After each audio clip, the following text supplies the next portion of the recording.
Okay. Do you want to sit? No, I'm good. Is anyone sure? not here now? Yeah, yeah. Here? Thank you. You sit. Oh, there, great stuff. Okay. Have some sort of timer? Yeah, some sort of timer. So until 2:30? Okay. Yeah. Maybe 2:25, and we'll have a 5-minute break, and then you'll have an hour and a half. Yeah. Okay, that's right, isn't it? Well, you know, with a 5-minute break at the end of it. Okay. So what was I thinking of doing here now? I'd say maybe doing the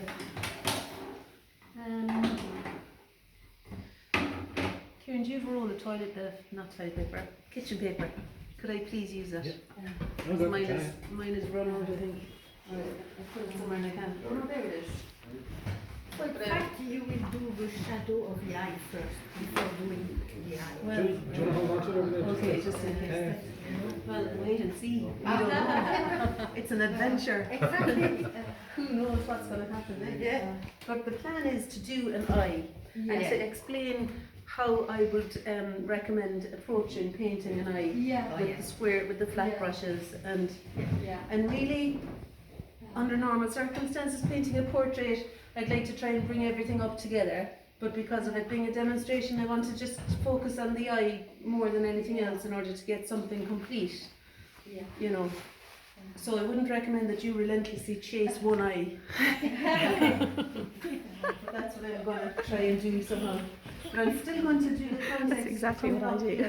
Yeah. So finding, afterwards you might find that you want to almost like take ownership over the painting again and ease your way back in. Oh, thank you.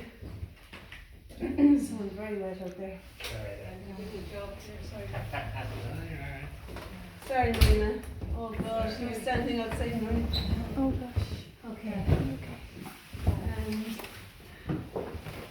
What colour are you using there? So that now is burnt sienna. Burnt sienna. And then there's a little bit of alizarin crimson in it. Let's see. So I was saying that, you know, after lunch you might want to come back and you see your painting again and you want to kind of launch in, find your way to, as I say, take ownership over it again almost. Yeah. Like, let's see. And I'm working my way up to finding what's happening in the face. I think there's a nice yellow ochre kind of a thing. I'm going to stick some paper up beside my paper so that I can show you the colour that I'm using. I think this is yours, Catherine. I'll give you another piece. Oh, it's okay. So, yeah, I kind of see some yellow ochre, I think. Where was it going here now with that?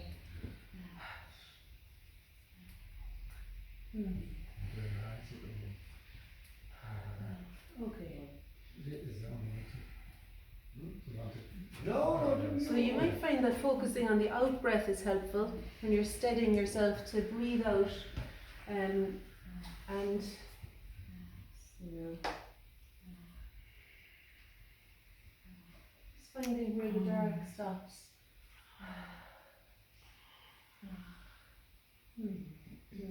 The neck.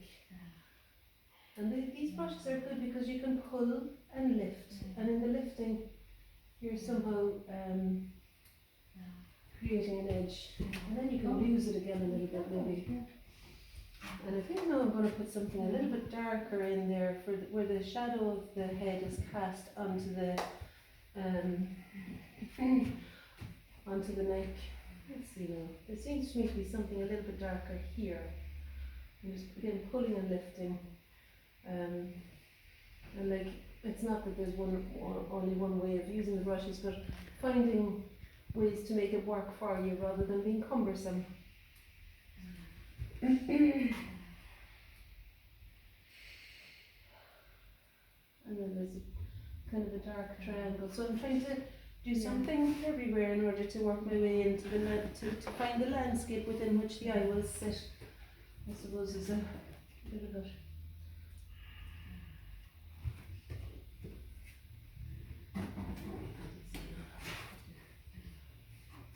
And it's really significantly dark on that right hand side of Rosie's hair. here.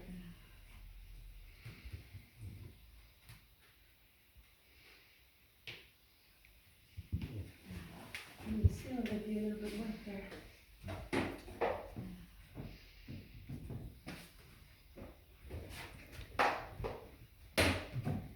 Just let it go. Want a hairdryer? The hairdryer in that general direction.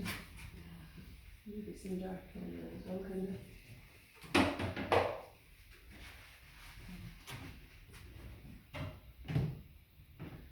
Okay, so I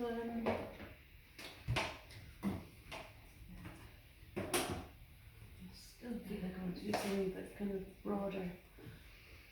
I think there's something about doing things On the attack. on the attack, yeah. I don't know, something about finding your way in, like, Yeah. let me see. Before going into the particulars, Yeah. to have a kind of a Yeah. little bit of a way in somehow, you know.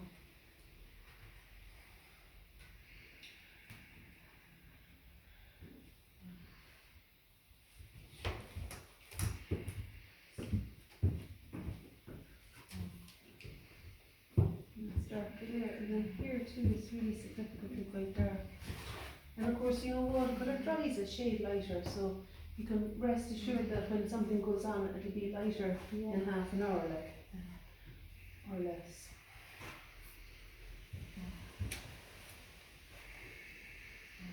Yeah. So there might be a little bit of an opportunity here now, just before I head into it, and I will do something more significant in one of those eyes. There's an opportunity, I think, here to explain how I would recommend doing something that's where the light is falling. Using a really clean brush. There's far too much red out there, but it's a kind of a combination of the red, cadmium red, and the cadmium yellow. And I'm considering where Rosie's neck extends vertically up through the face, just to the left of the corner from out there, and then it cuts through just around the arc of the eyebrow, so I know where to place the neck. And I want to establish that vertical clearly without it being dominant over that side, because that's the shadow. We're turning away into the shadow. So I want this to read as something that has light falling on it, not too. And again, as we know, it'll dry less bright probably, you know. So just to have something indicating where the edge of the face is, and it's a colour that you can use elsewhere too, to represent the broken edge where light is falling. Might be useful somewhere there too, maybe as a shape. So are you using that for the highlight rather than leaving it? Yeah, okay. I think because the fact that it's warm feels like it's kind of like you notice with your shadow on the ear, on the nose, if it's coming towards us, with it being warm. So generally dark bluish colours recede, and generally warm colours tend to advance towards us. So a warm colour is no harm. It's a good colour to use to describe the protrusions on our skin, you know.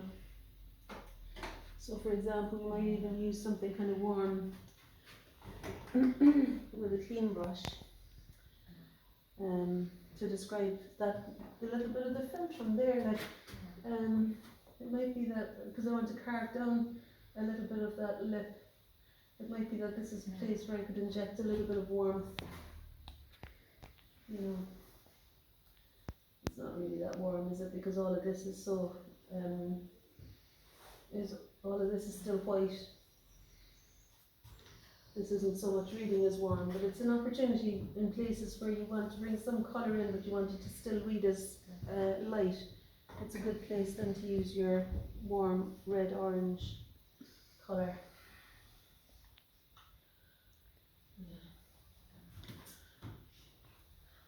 And there'll be a band of shadow here, so why don't I start doing something in the eye?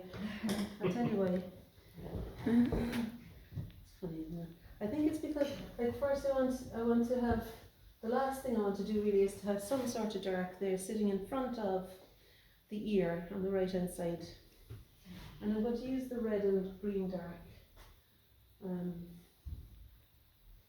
So this is just to explain how the hair sits in front of the ear there a little bit. And so I have more of an idea then of the space within which the eye will sit. And I think that this colour that I've just used for the hair, which is the alizarin, no, it's the cadmium red and the viridian green, I think that might be not a bad colour to use to describe the shadow coming up to meet the upper surface of the lower lid, kind of. That shadow that hugs the eyeball. There. And then we've got the two directions of the eyebrow, which will outline a bit the bone above. So we've got the bone below and the bone above. And it's kind of, I think it's helpful to know that we've got like this cavity within which the eyeball sits. And that'll make us not shy away, not make a little tiny little lozenge of an eye, but recognise that it's part of a bigger whole, you know, as in WHO. Okay, I'm going to put a little bit of ultramarine blue into that reddish colour that I just used there. You know what, I'm going to start with the colour, because I don't want the eyebrow to be all reddish. So I'll just use some of the ultramarine blue, the darker the two blues, and some of the Van Dyke brown. Because what I want to do is to cleanly establish the two lines of the eyebrow. So with my eyes half closed now, this is quite dark on the brush, but I think it'll be alright. It's not that dark either. So there's a slant, I think, that's kind of going slightly down the way, and it opens up towards the inside, but it's generally slanting down the way for longer that way, I think, than it is. And I'm taking a bit of the colour out of it, because to me it looks like it's not quite as dark. This angle of the eyebrow isn't quite as dark as that one. So just a little bit less pigment on there. And then of course, it's the same colour as occupying the hair and stuff, and you know, you might end up putting it somewhere else too, to take the heat off. You're always, try and keep yourself spiralling out and spiralling in, that thing of not lingering for too long over something that feels critical. You want nothing to, well, I was going to say you want nothing to feel critical, but it's almost as though you want it to be the most important thing in the world for that second, and then let it go. You know, that kind of thing that's like critical, but you're like, you have to navigate it and then drop it as soon as you like, you give it your best shot and then just drop it. Good enough for now. Anything. Yeah. I think that's the way of it, isn't it? That we kind of feel like it's really important, and then you have to not let it be important anymore. Otherwise, you just get so cemented into something hard. Okay, yeah. And then there's a little shadow, I think, there too. Like standing back too, which I've not really been doing there, is helpful because it lets you know, okay, I need to stop the face somewhere here. Okay, so back up now for that eye. So once you've got your two directions of the eyebrow, I think the next thing I want to do, and I've got the something hugging the bottom of the eyeball, which might adjust, the shape of it might adjust, but first I'm going to come down with that shadow from the eyebrow into the skin. So I mixed some burnt sienna with the blue, so it's not going to be, it's more brownish than bluish here, I think now. And I'm just filling in the space there. It's almost like a soft triangle that comes roughly from where the eyebrow turns, I think. And I'm going to settle the brush here where I think the eyelid stops, the angle of the eyelid. And then, like the eyebrow, it feels to me like there's two directions to that eyelid as well. And the second direction seems to me to be parallel almost to this line of the eyebrow. And if I was to continue it, it would cut through the eyebrow about there. And then the inner corner of the eye drops down to maybe about here. Let me see, I'm going to knock a little bit off that because I think like yours, Gerald, it needed to shift that way a tiny bit. And now there's the bottom section, which is the turn. It seems to me like it's helpful to put something there. I don't know. But after that, then one of the next most important things I would say, I mean that's even a bit of a distraction really, one of the next most important things is the iris dropping down.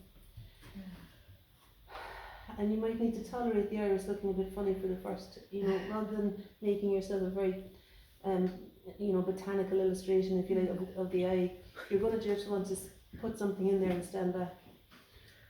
But, so you're not like stuck to it. Let me see now. So it does look as though the iris sits to the left of the bend in the eyebrow, and that it's coming over about that far across the eyebrow, I think. So I know where it extends from the upper lash line, roughly. So it's kind of that wide, about that wide, I think. And then it's going to drop down, covered a bit by the upper lid, not covered at all by the lower lid. And I think maybe there's another little bit of something there softer. And I might just use that burnt sienna colour mixed with a little bit of the ultramarine blue to push it up and decide where does the lid stop? Where does the lower lid stop? And push it up, and I think I'll lift it about there maybe. I think that's okay. And then a touch of something warm, like the alizarin crimson seems to be the colour here. And I'm going to use that to explain where the outer lid softens into something that's not a point so much, just letting it be a little bit more rounded there. And there's also something, I think, warm happening in the centre, on the inside part too. Just trying to see it in relationship to other things, which is always a good idea, isn't it? Knock a bit off that nostril.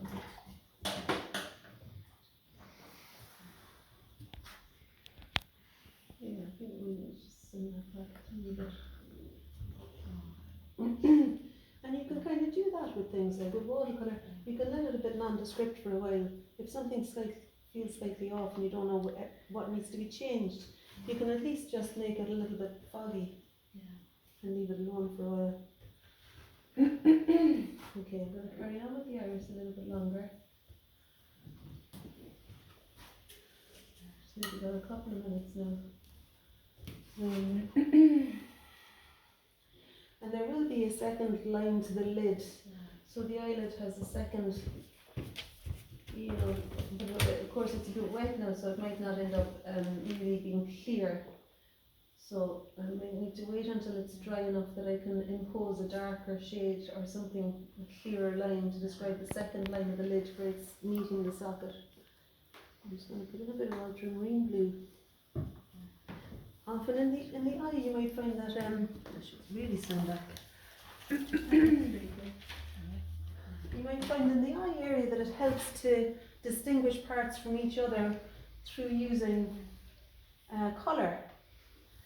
Through using colour as well as tone. Yes, so I'm just going to bring some, I want to kind of extend it out the way a little bit there.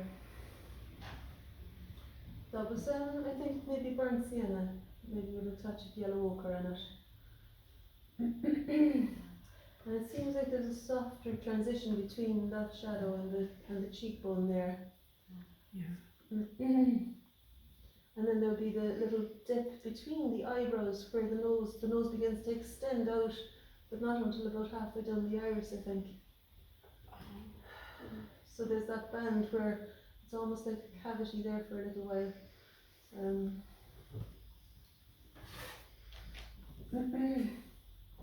Oh, there's some strange goings on in that brush. And then for the white of the eye, if you find that you want to put some sort of value in there, I think cerulean blue is a good idea. Because really the eyes aren't all that bright. The brightest part of the painting is more the light shining on the nose and on the forehead, I think. And to me sorry, could I take another 2 minutes, Rosie? Sorry about that. I know I'm doing this to you all the time. Thank you. Okay. And then 2 minutes. So I'm putting a touch of cerulean blue into the water, and I thought that might be a good colour to give some bit of a value to the white of the eye without it being very similar to the colour of the skin or anything. And if it goes on and it feels way too dark, of course you can just use a dry brush, clean dry brush, and then lift up the colour a little bit. Just soak it up again. And I've got a lot of these little brushes. If you want to borrow them, they're in my tin. So you know there should be, I think, almost one for each person if you don't have them. And what I would use these brushes for is to define, even although from here we can't really see the pupil. Feel free to, if it's okay with Rosie, feel free to walk up and have a closer look. But I think the fact that this is one of the things that we know that there is an iris in there, a pupil in there. And we also know that actually it seems to me, I can see from here that there's a darker, it's almost as though the shadow of the eyelid casts a shadow onto the top of the sometimes it feels like it almost casts the shadow onto the top of the iris, and from that shadow the pupil might extend down the way. And I think I could also put some of that dark along there. Oh, wow. So that it's like the dark of the upper lid is a helpful dark to find, and then you can, you know, the same, you can re-establish that dark again in other places. You know, you'll find other places where you can put it. And I think I'm going to stop there because I'd say, Rosie, you think I'm taking this all together. Thanks very much for. Yeah, thanks, Rosie. Okay, so yeah, so that's it. These are the things I'd recommend, and the thing of using colour to Yes. distinguish parts is good. So the Yeah, reds thank and the you. corners and the blue and the